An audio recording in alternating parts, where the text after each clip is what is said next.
Voy Latofatxon, yana ovora bo'lib keldingizmi? Ovorasi yo'q.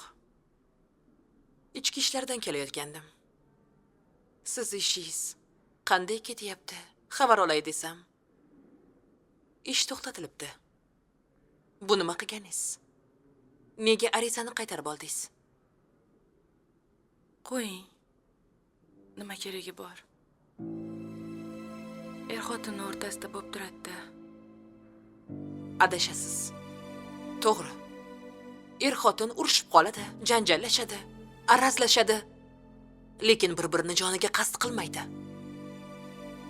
Sizni eringiz o'ldirmoqchi bo'ldi. Shuni tushunyapsizmi?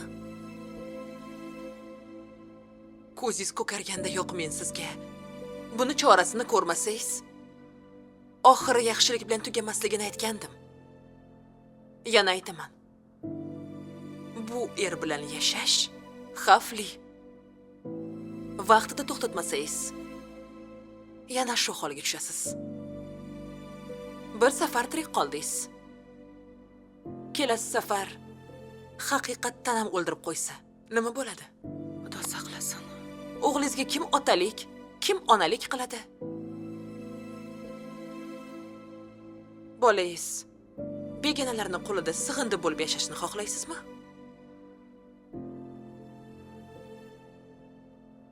Latofat.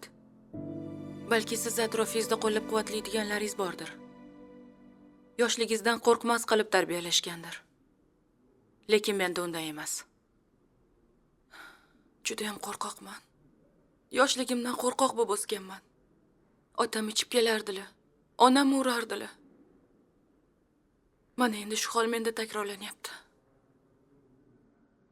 Sizni bitta aybingiz bor. U ham bo'lsa, o'zingizni qadrlamasligingizda.